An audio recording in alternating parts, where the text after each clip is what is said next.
రాష్ట్రం ఒకటిగా ఉండాలా విడిపోవాలా అనేటువంటి కీలకమైనటువంటి నిర్ణయాలను కూడా ఇవాళ ప్రశ్నిస్తున్నారు. ఏం జరుగుతుంది? జరుగుతున్న పరిస్థితి సమస్యలు తీవ్రమైనవే. కానీ తెలుగుదేశం పార్టీ యొక్క సంఖ్యాబలాన్ని చూస్తే శాసనసభ్యుల సంఖ్య మొదలుకుంటే వేలాది కార్యకర్తలను దృష్టిలో పెట్టుకుంటే ఇలాంటి 1, 2, 3 ఘటనలు తెలుగుదేశం పార్టీని కుదిపివేసేంత ప్రమాదకరమైన పరిణామాలకు దారితీస్తాయని చెప్పి నేను అనుకోను. ఇంతకుముందు ఇంత బాహాటంగా బహిరంగంగా ప్రశ్నించేటటువంటి సాహసం గతంలో జరగలేదు. ఈ మధ్యకాలంలో అంటే 5 సంవత్సరాలు ప్రతిపక్షంలో కూర్చుని మరొక 5 సంవత్సరాలు ప్రతిపక్షంలో కూర్చోవడానికి సిద్ధపడుతున్నప్పుడు నాయకత్వం బలహీనపడడం వల్ల ఈ రకమైనటువంటి ప్రశ్నలు ఉత్పన్నం. సహజమే, నాయకత్వంలో ఉన్న బలహీనత కొంత ఉంది. కానీ పదవీ కాంక్షల్లో లేక స్థానిక జిల్లా పరిస్థితులలో ఎవరి కోపతాపాలు వారు ఎన్నికల్లో అనుభవించారు. అలాంటి వాళ్ళు కొంతమందిని పార్టీ నాయకత్వం మీద గురిపెట్టి తమ యొక్క కక్షను తమ యొక్క కోపాలను పరిష్కరించుకోవాలని ప్రయత్నిస్తున్నారు తప్ప దాని కొరకు ప్రత్యేక తెలంగాణ వాళ్ళని బలపడతాం తప్పని మరో విషయం అని చెప్పి ఇంకెవరో కోటది. శ్రీనివాస్ యాదవ్ గారు తెలంగాణ గురించి, ప్రత్యేక తెలంగాణ గురించి, సమాఖ్యవాదం గురించి మాట్లాడడం వాళ్ళ కొత్త కాదు. గతంలో కూడా మాట్లాడారు కావచ్చు. నిజంగా కూడా తెలంగాణ వాదం ఉత్తర తెలంగాణ ప్రాంతంలో ఉన్నంత బలంగా దక్షిణ తెలంగాణ ప్రాంతం లేదు. హైదరాబాద్ సిటీలో చాలా దాదాపు లేదు. అంత మాత్రాన తెలంగాణ వాదం లేదని చెప్పి అనడానికి వీల్లేదు. అందుకొరకు రాజకీయ నాయకత్వం పొలిటికల్ విషయాలని కూడా చర్చించి ఒక నిర్ణయానికి వచ్చిన తర్వాత ఎవరో నేను ఓడిపోయాను కాబట్టి నాకు తెలంగాణ వాదం నష్టం చేసింది కాబట్టి అని చెప్పి మొత్తం పార్టీ సిద్ధాంతాన్నో లేక విధానాన్ని మార్చాలని చెప్పి అనడం ధర్మం కాదు, ప్రజాస్వామ్యం కాదు. నాగేశ్వర్ గారు, ఇందుకు ఇంత బలంగా ఈ 2 మాటలు వస్తున్నాయి. ఒకటి నాయకత్వ వ్యవహార శైలి మీద ప్రశ్నలు, కోటరీ, కొంతమంది పేర్లు చెప్పడం ఒకటి. రెండవది కీలకమైన నిర్ణయాలని, కీలకమైన విధాన నిర్ణయాలను కూడా ప్రశ్నించడం.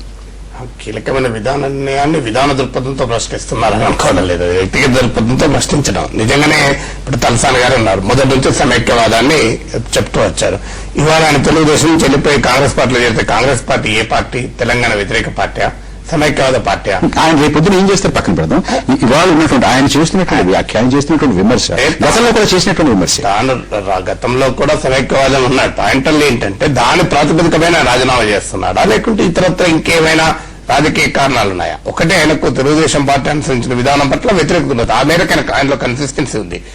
మొదటి నుంచి కూడా ఆయన సమైక్యవాదానికి మాట పార్టీ మార్చినందువల్ల విశ్వసనీయత పోయింది అనేటువంటి ఆ మాట వస్తే పార్టీ ఇవాళ మార్చలేదు కదా, చాలా రోజుల కింద మార్చింది కదా, మార్చిందిగా ఎన్నికల ముందు. అప్పుడు రాజీనామా చేయాలిగా.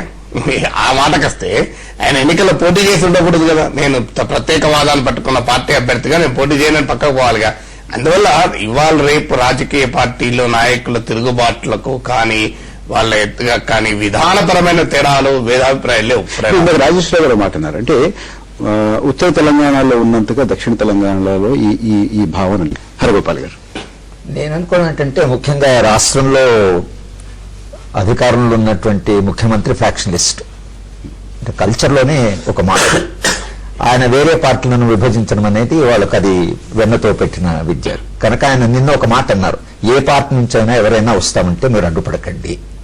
ఏ ముఖ్యమంత్రి కూడా అలా అనకూడదు.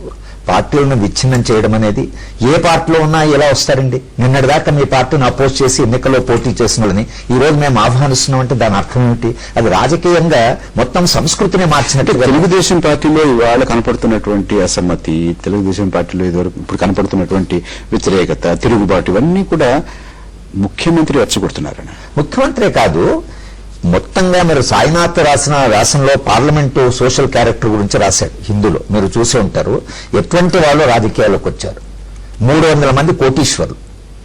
అంటే వచ్చిన పొలిటికల్ క్యారెక్టర్ వీళ్ళంతవరు కాంట్రాక్టర్లు, లిక్కర్ కాంట్రాక్టర్లు, హైదరాబాద్ రియల్ ఎస్టేట్ తో వ్యాపారంతో సంబంధం ఉన్నవాడు. 5 ఏళ్ళు ఈ వ్యాపారంతో ఇప్పుడు ఉన్న ప్రభుత్వం ఎలాంటిదంటే అపోజిషన్ వాడిని ఏమాత్రం కదలనివ్వకుండా మొత్తంగా ప్యాటర్నైజింగ్ ప్రభుత్వం. ఇది ఏమన్నా బ్రతకనిస్తారో లేదో అనేటువంటి ఒక భయం వచ్చిన తర్వాత ఈ 5 ఏళ్ళు ఆగి పార్టీ డిసిప్లిన్, తెలుగుదేశం పార్టీకి ఉండే విశ్వాసాలు, ఎన్టీ రామారావు తర్వాత ఇది రీజనల్ పార్టీ దీనికోగానే ఈ విశ్వాసాలు కాదు కదా, వాళ్ళ వ్యాపారాలు, వాళ్ళ లాభాలు, వాళ్ళ భూములు అమ్ముకోవడం, భూములు కొనడం.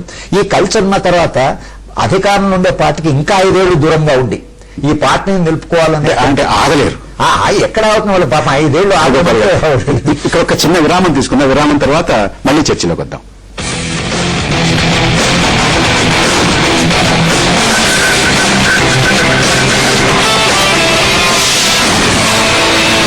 డిష్ టీవీ ఇండియాలో మొదటి డిటిహెచ్ కంపెనీ వీరి శాటిలైట్ ఇస్తుంది అందరికన్నా ఎక్కువ 250 కన్నా ఎక్కువ ఛానల్స్. ఇండియాలో నంబర్ 1 డిటిహెచ్ కంపెనీ ఇది. బాబాయ్ ఆ నక్షత్రమా? సరిగ్గా అదే.